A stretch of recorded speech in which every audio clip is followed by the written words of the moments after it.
What's that sound? It's for amusement only, the EM and Bingo Pinball Podcast. Welcome back to For Amusement Only. This is Nick Baldridge. Tonight I wanted to talk about 1976's Bally Freedom.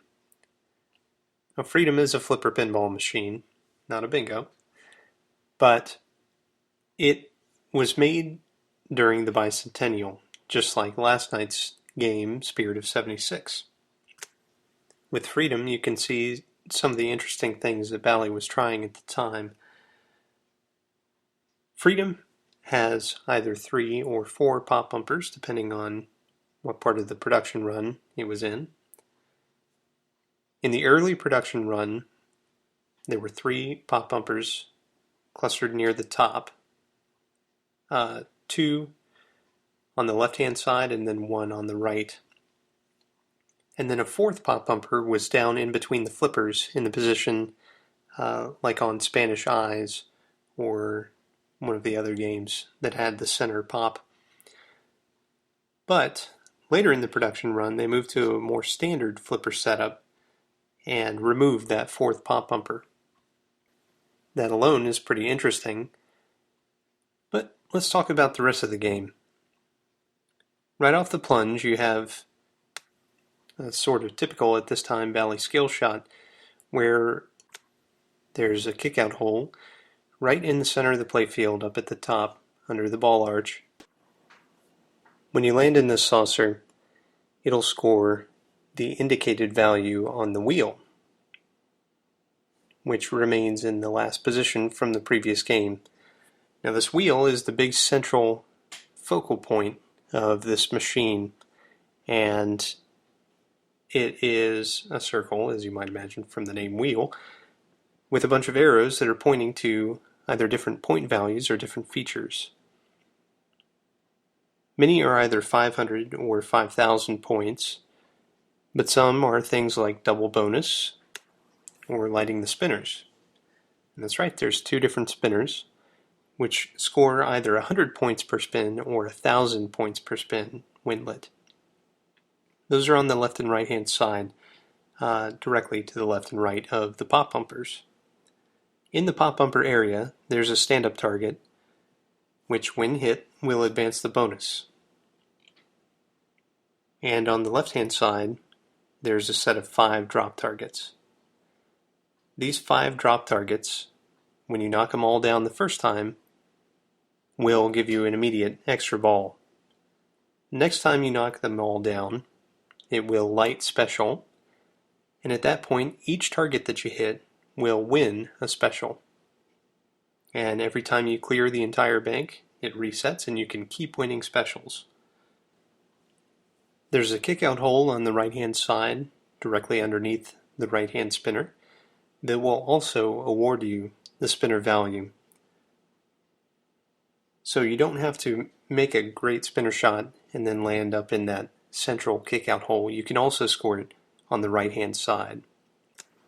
The bonus on this game goes up to 19,000 points, and you can double that by getting the lit wheel value of double bonus, which will award 38,000 points. That's a pretty decent thing to shoot for.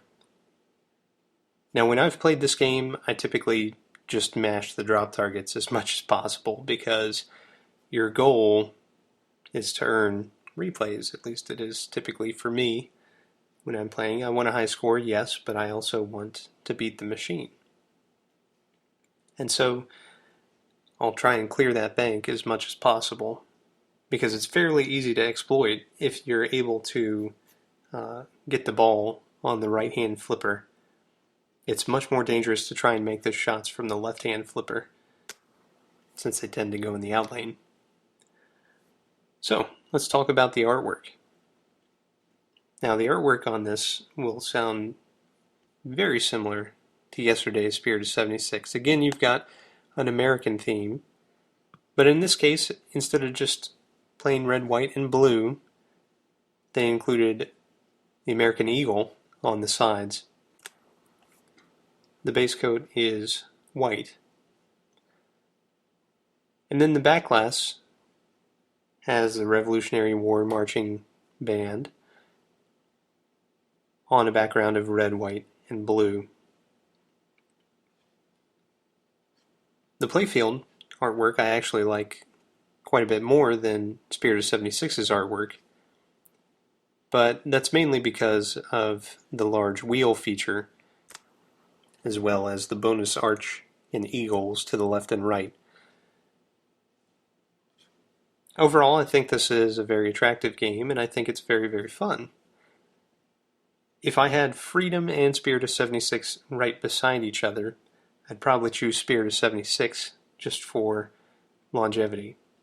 I think Freedom is a great game, but I think Spirit of 76 is much better. It's more difficult to win on than Freedom.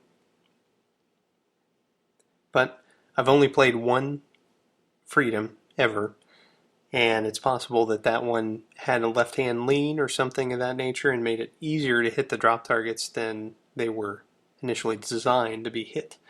So, the thing about pinball is sometimes you're not certain what game is going to be a keeper in your collection if you're a collector until you've worked on an example, you've fixed one up, you've made it playable again, and then kept it around for a while and seen what you think of it.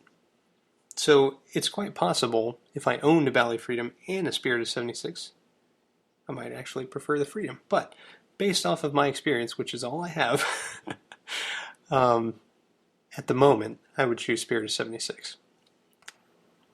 One other interesting note about Freedom, it was a changeover game for Bally.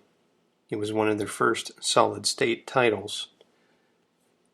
And so they came out with an EM version, and they came out with a solid-state version. Now, I've only played the EM version, and I'm not sure how the solid-state machine differs, but it's interesting to note that Bally was already making moves in 1976 to go fully solid-state, while Gottlieb remained firmly in the EM era for another 2 years. Well, that's all for tonight.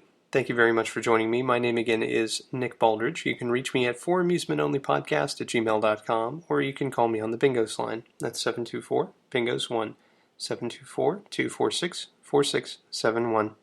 You can listen to us on iTunes, Stitcher, Pocket Casts via RSS, on Facebook, on Twitter at Bingo Podcast.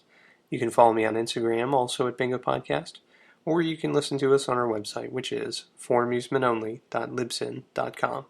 Thank you very much for listening, and I'll talk to you next time.